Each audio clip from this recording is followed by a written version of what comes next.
No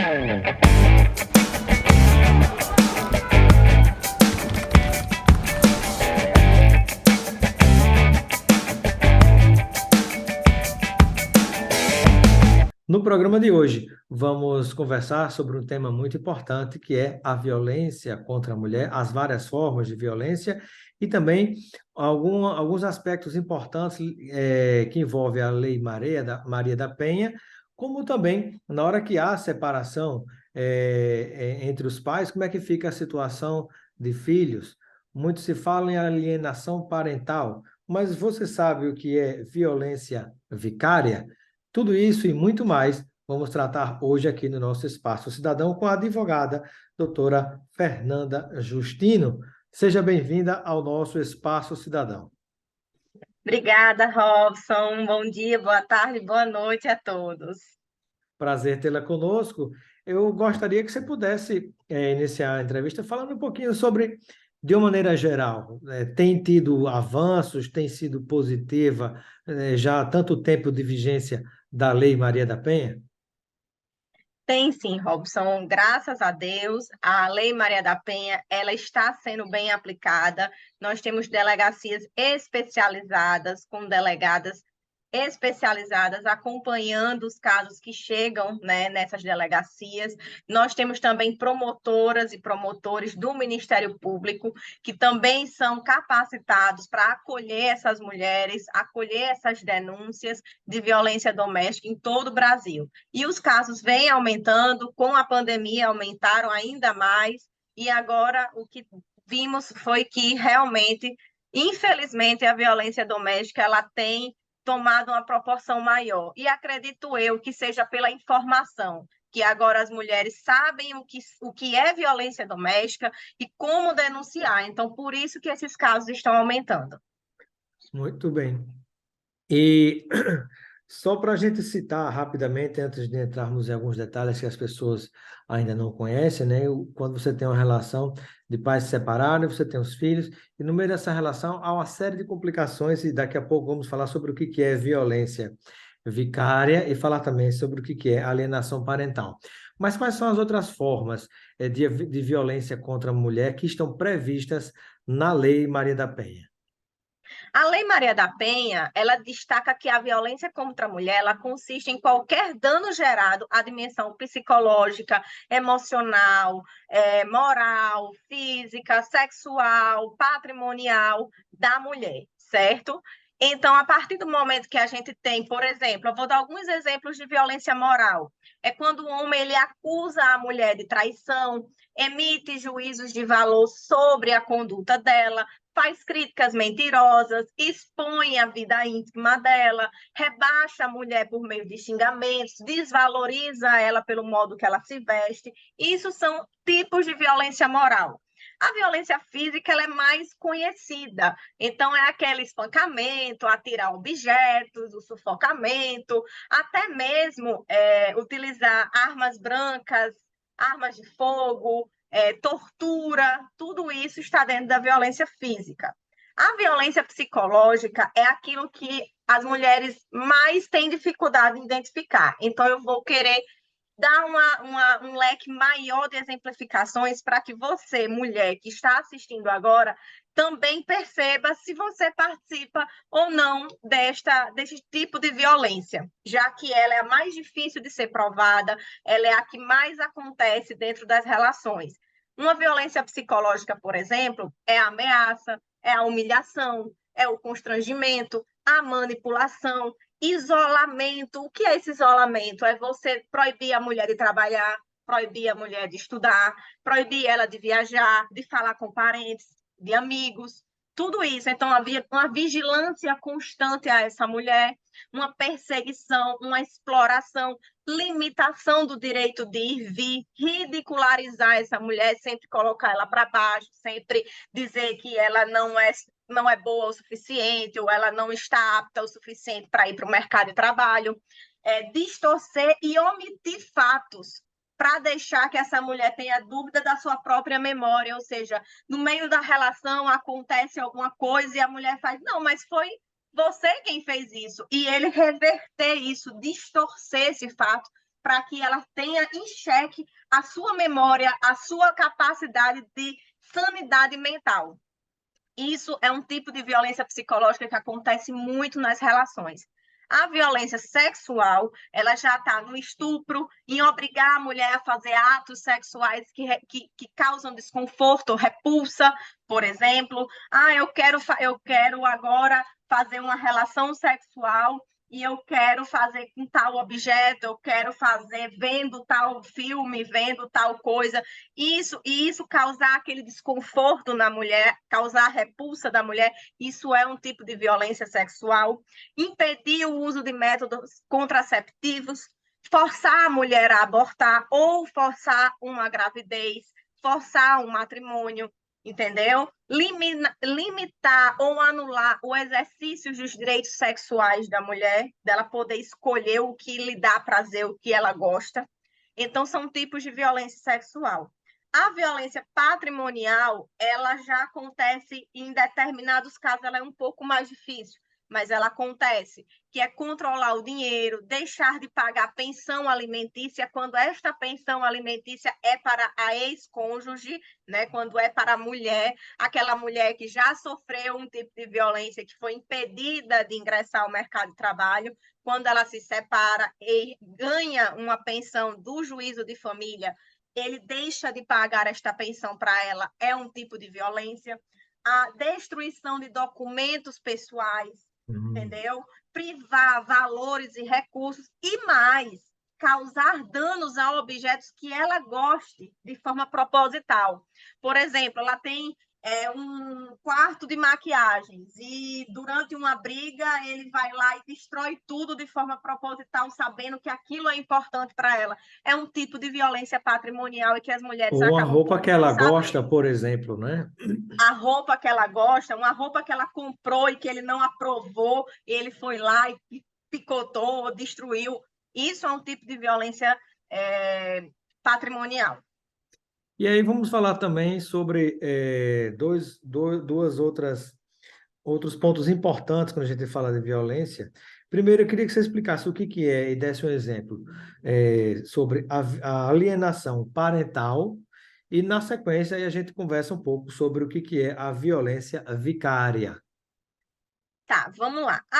A alienação parental, ela vem sendo muito criticada. A lei de alienação parental, ela vem sendo muito criticada, não só pelo judiciário, mas pelos tribunais e até mesmo no nosso dia a dia, como advogados e advogadas, nós temos muito a criticar essa lei. Por Por quê? quê?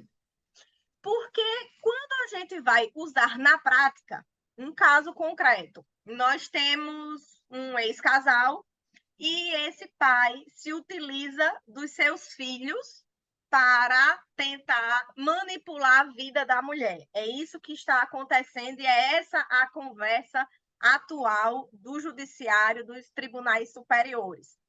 Então, ele vai lá e diz que a mulher está causando alienação parental nos seus filhos. Então, o que estamos vendo é que a lei de alienação parental, ela está servindo como forma de reprimir a mulher quando ela sofre violência, que é aí que entra a violência vicária. Então, existe um limiar muito, muito, muito delicado entre a alienação parental e a violência vicária. E Então, para a por gente isso que explicar e para a gente explicar para quem nos acompanha essa diferença, né, o que que é exatamente o que caracteriza, primeiro, a alienação parental? a alienação parental é quando um pai ou uma mãe ele xinga a mãe ou o pai na frente da criança, fala mal do outro na frente da criança, quando denigre a imagem do outro, quando ele faz com que aquela criança não goste do outro propositalmente. E isso não é só entre pai e mãe, pode ser entre avós, entre tios. Então, não é algo restrito do pai contra a mãe, mas pode ser com a avó paterna contra a mãe, pode ser a avó materna contra o pai, e assim sucessivamente. Então, a alienação parental é você diminuir o outro ou fazer com que manipule a cabeça daquela criança que não tem um poder de discernimento contra um parente. É, Basicamente é isso. É quando você manipula aquela criança a não gostar, a repudiar, a ter conceitos em relação errados ao parente. em relação a um parente. Perfeito.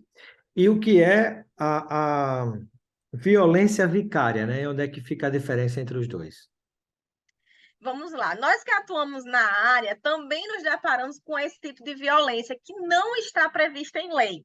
A violência vicária é uma violência que nós estamos começando a ter decisões jurisprudenciais, ou seja, reiteradas no tribunal, já está sendo discutido nos tribunais superiores, por exemplo, no STJ, certo? Que é uma violência praticada contra os filhos da mulher, atingindo-os no intuito de machucar e controlar a vida da mulher. Isso é a violência vicária. Um exemplo de violência vicária. Nós temos um pai que marca de ver o seu filho, por exemplo, quarta-feira. Quarta-feira vou pegar você para a gente ir assistir o futebol. Vamos no estádio de futebol assistir um jogo. E aí combina com a criança, dá tudo certo, a mãe autoriza e tá tudo certo. Quando chega no dia, o pai descobre que a mãe, enquanto ele vai para o jogo de futebol com a criança, a mãe irá sair com o namorado. Então, de última hora, ele vai lá e liga para a criança e diz: Ó, oh, não vai dar mais certo papai lhe buscar para o jogo de futebol. Ou simplesmente some, não aparece. Ele está atingindo ali a criança, que vai se frustrar, porque aguardou aquele momento com o pai. Mas a intenção dele não é frustrar o filho, a intenção dele é impedir que a mãe faça a programação que ela também tinha organizado. E que tem direito também, né? E que tem direito, exatamente. Então, além disso, pode ser também, por exemplo, que a mãe tenha um trabalho autônomo, por exemplo, uma psicóloga, e ela aproveite que o pai diz: Ah, vou buscar os meninos, os filhos, na escola e em seguida eu vou levar para almoçar, vou levar para comer alguma coisa, vou passar a tarde com eles. E aí a mãe faz: Ótimo, vou marcar meus pacientes. E aí marca os pacientes. Quando chega na hora, o filho liga para a mãe dizendo que o pai não apareceu. Então a mãe faz o quê?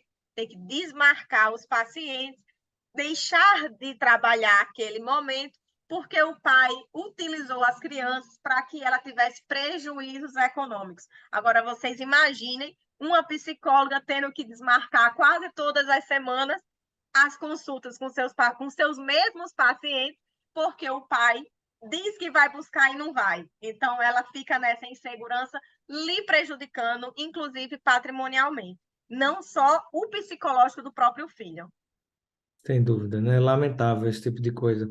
E quais são as principais orientações, doutora Fernanda, que você pode compartilhar com os nossos telespectadores para se tentar evitar, né, esse tipo de coisa, ou mesmo se não conseguir evitar, o que é que pode ser feito e como pode ser feito para denunciar essas situações?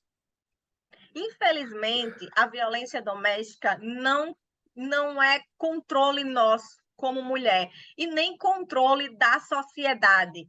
Ela é intrínseca ao homem, ao ser humano. Então, nós temos homens excepcionais, nós temos homens excelentes pais, excelentes ex-maridos que sabem conviver com as suas ex-esposas e com seus filhos, tendo aquele vínculo eterno firmado pelaquela criança, com respeito, com atenção, com como ser homem, um homem de verdade.